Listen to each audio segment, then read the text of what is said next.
frère Diego. Raconte-nous une histoire, frère Diego. Raconte-nous 2 histoires, frère Diego.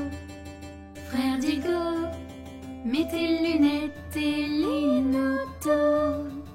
Lis-nous dit, oui, une histoire encore pour petites, moyenne et grande personnes. Nous, Derine, Clilic et Jérémie, on t'écoutera bien.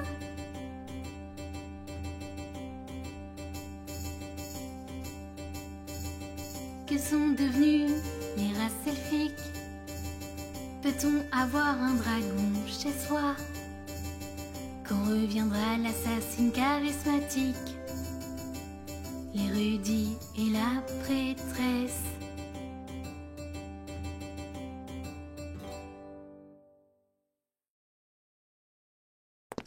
Je vais t'avoir. Attrape-moi, nananananer. C'est toi le chat. Ok, mais pousse avant, je suis fatigué. T'es le meilleur, Jérémie. Repose-toi. C'est pas le meilleur, car il a besoin de se reposer, car il est pas capable de m'attraper. C'est pas vrai. Si c'est vrai. C'est pas vrai. Si c'est vrai. Arrêtez. Si c'est vrai. Vous êtes C'est tous les pas deux vrai. forts. Si c'est vrai. Frère Diego. Frère Diego. Comment allez-vous, les enfants? Derine a dit que j'étais lent. C'est pas vrai. J'ai juste dit que tu ne pouvais pas me rattraper. Calmez-vous, les enfants. On en a déjà parlé. On ne se provoque pas. Celui qui a commencé. Je ne veux rien savoir. Excusez-vous.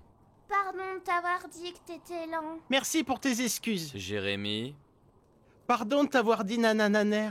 Eh bien, voilà. Frère Diego, tu peux nous raconter une histoire? Oh oui, une histoire. Une histoire. Une histoire. Une histoire. Très bien, très bien. Asseyez-vous, les enfants, et laissez-moi vous conter une légende des continents des sables, qui s'intitule « La légende de la pantoufle du vieux sénile, étouffée par un biscuit ».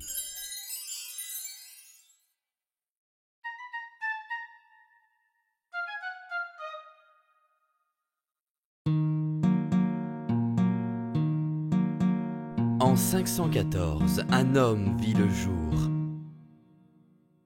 Dès son plus jeune âge, il était déjà une personne spéciale. Il s'isolait ou bien marchandait des inventions qu'il créait lui-même.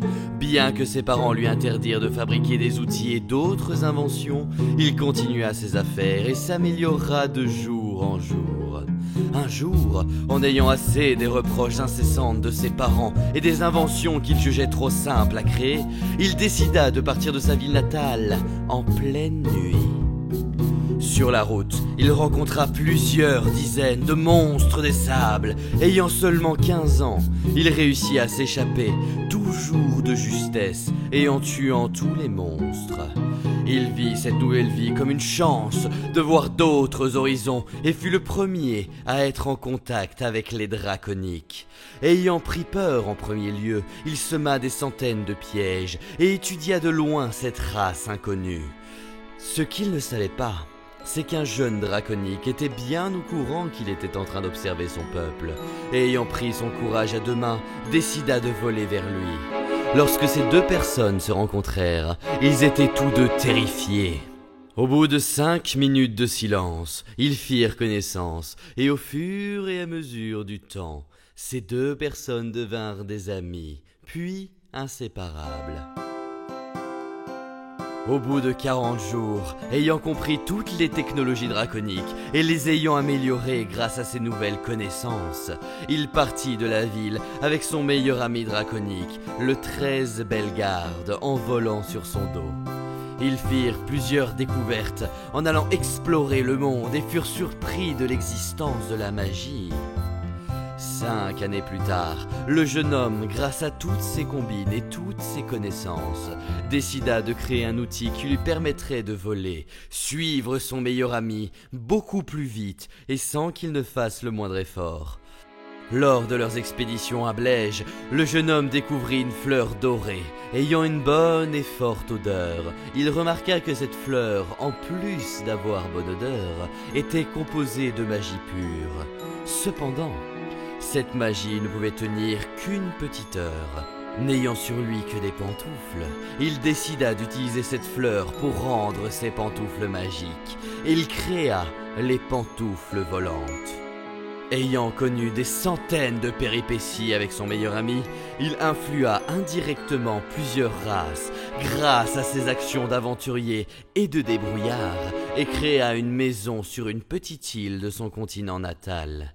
Disparaissant du monde, il vécut dans cette maison jusqu'à son dernier souffle de vie où il s'étouffa avec un biscuit d'Arpique. Alors n'oubliez pas les enfants, avant d'aller vous coucher, finissez de manger vos biscuits. C'est trop bien. Je suis d'accord. On peut avoir une autre légende? Une autre. Oh, les légendes se savourent, donc je vous raconterai une autre légende la prochaine fois.